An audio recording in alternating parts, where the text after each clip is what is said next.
The Badloves have a new song called Tribal. It comes not long after their last song, Soul Brother Truckin' Song, which was their first new single in 17 years. Here's Michael Spivey. Michael Spivey from The Badloves, welcome to Noise 11 to talk about a brand new song. And Yes, some of us, indeed. like me, have heard this song before because you've performed it in the set list at a couple of the streaming shows that you've done over the last month or so. The song is called Tribal, by the way. Yes, it's been caught fleeting glimpses of the thing. Have been caught leading up to its release, but it's been around a little while, as they tend to do. But yeah, it's a pretty exciting time. It's very exciting to release something, especially during this period we're in. It's nice to let something be liberated. I'm not allowed to move around too much, but the song can go. Give me a timeline as to when this song was created. That was created in like 2017. The start of the song. So it's just been a really long path of getting it airborne. Really, it's taken a lot of effort. It's unusual because it's a simple enough song, but it's definitely taken its fair share of energy from a lot of people to get it up. Yeah. The that timeline in itself seems quite a time. If we go back to that very first album, Get On Board, from the time you were signed to the time that whole album came out, wouldn't have been that period of 2 years. No, no, it was. This has been a very long. And the weird thing is, we've been playing lots as a band. There's been 1,000 songs written, like it's been continuous, but the release schedule's just been nowhere. So we're finally catching up with that aspect of it now. Like there's quite a few songs backed up in the queue, ready for attention as well. So that's a good feeling. But we are addressing that that sort of rather lacking part of our output. Mm. You've talked about this song as being about recurring dreams. Do explain. I don't remember dreams. I have trouble. I've got a partner who remembers every detail of every dream. It drives me insane because I'd like to tap into that, and usually I can't. I just don't. I'm a heavy sleeper. But in this particular case, it was a recurring dream, and it wasn't anything to do with this period we're in. Strangely enough, just that I wasn't able to deal with the fear when I woke up that I wasn't dealing with my family, with the clan. I wasn't really looking after. Was I able to bring in enough bacon to take care of business at home?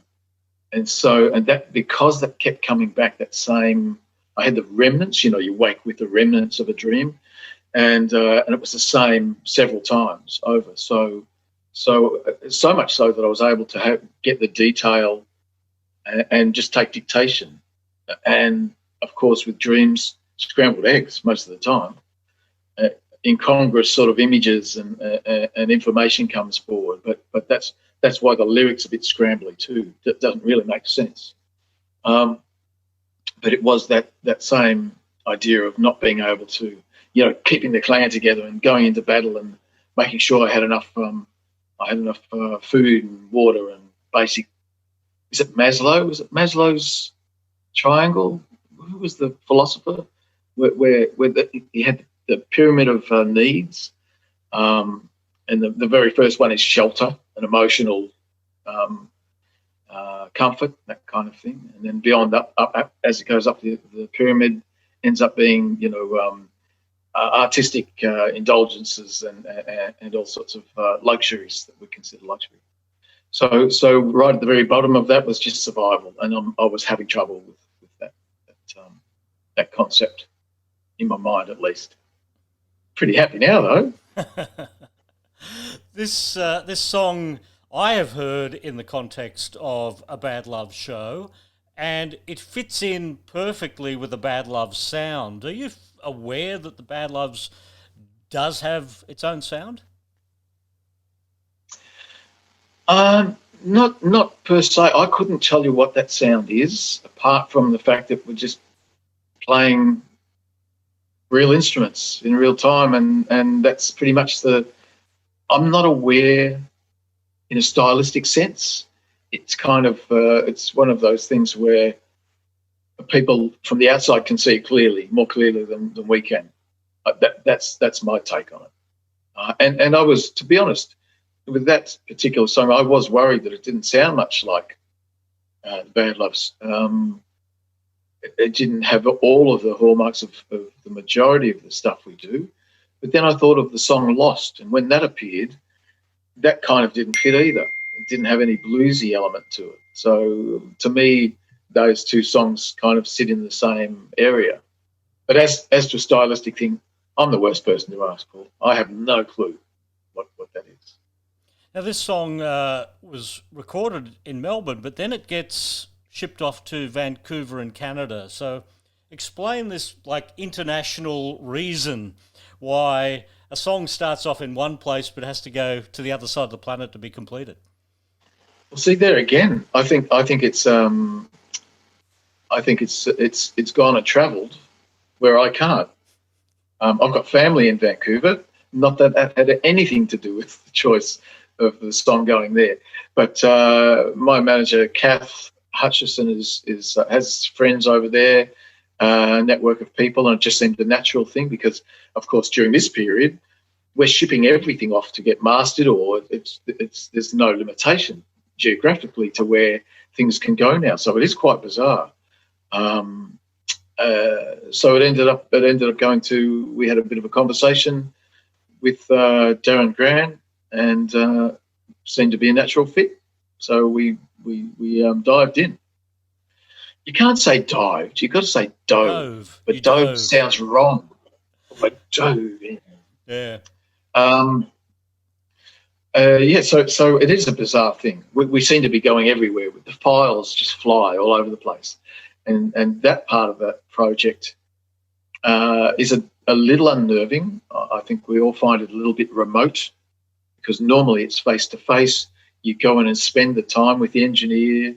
You listen through the same speakers they're listening through. So it's a different era. You know, I'm definitely struggling getting used to that remoteness of that part of the process. But you have to trust your instincts in the end. Sure, because Hypersonic or Hipposonic Studios, I think it is correctly pronounced. Yeah. Hipposonic Studios in Vancouver was where recordings by Kiss, by Rammstein, and Selena Gomez were all made. I can honestly say that this song sounds nothing like any of them. Hallelujah! So we're getting something right. I looked on their list and saw James Brown, I think, somewhere in the distant past, and I thought, that's not. What's James doing over there? He's not going to be recorded. He probably just went in, had a bit of a look around, went nah, or yeah, or whatever.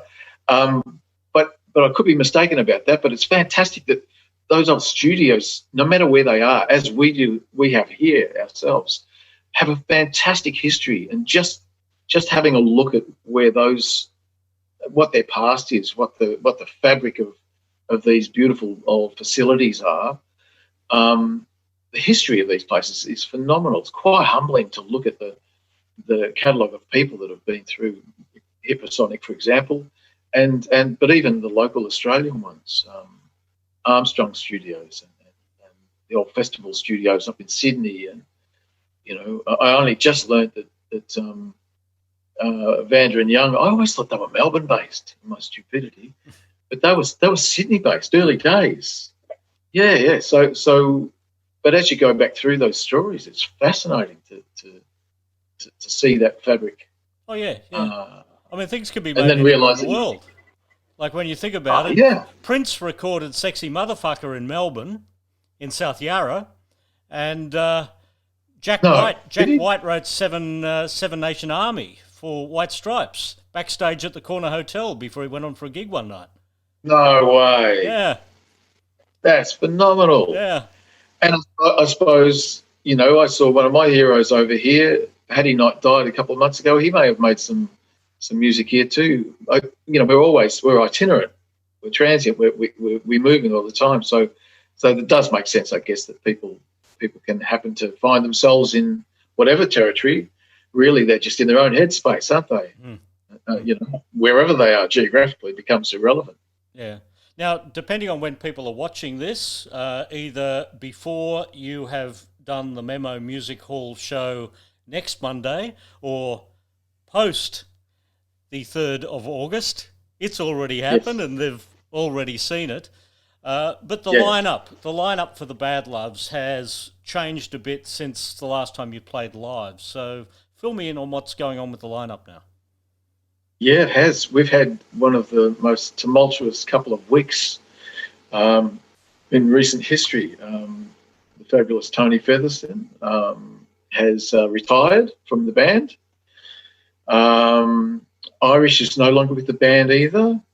So we've got that two huge figures in the whole life of the band and are now not there. And in fact, I'm the sole remaining original person in the band now. So there's no love, you're just bad. Just bad, exactly. Yeah. The love has gone, and the badass is still here. But it feels because it's been a natural sort of way. It's been coming for years in both cases, and you can feel natural attrition sort of taking place years before it actually happens. But it's still a strange. When I reflect on it, it feels weird that two huge figures in the Badloves history are now not there in the band. So we're just going to push on. We've got Jeff Concy playing drums. Jeff's been with us for far too long. We're going to have to get rid of Jeff Concy. He's been in for at least 5, 6, maybe 7 years. Hey, you're going to have to get rid of you if that's the criteria for getting rid of people. Yeah, exactly. Yeah, and we've got Kit Riley playing bass, his new addition. James Ryan's playing guitar, fabulous James Ryan. And also we have legendary Melbourne Hammond player Tim Neal playing for us at the moment. And it would have to be someone like Tim to be able to replace Tony Featherston behind the keys, which is very exciting. And so that'll be the lineup for the Memo Music Hall stream. Mm-hmm. Yeah. Well, but we're in the thick of it. Things are travelling fast. That's the update on the Badloves. So, Michael Spiby, good to see you. Thanks for joining us at Noise11. Thank you, Paul. Great to be here.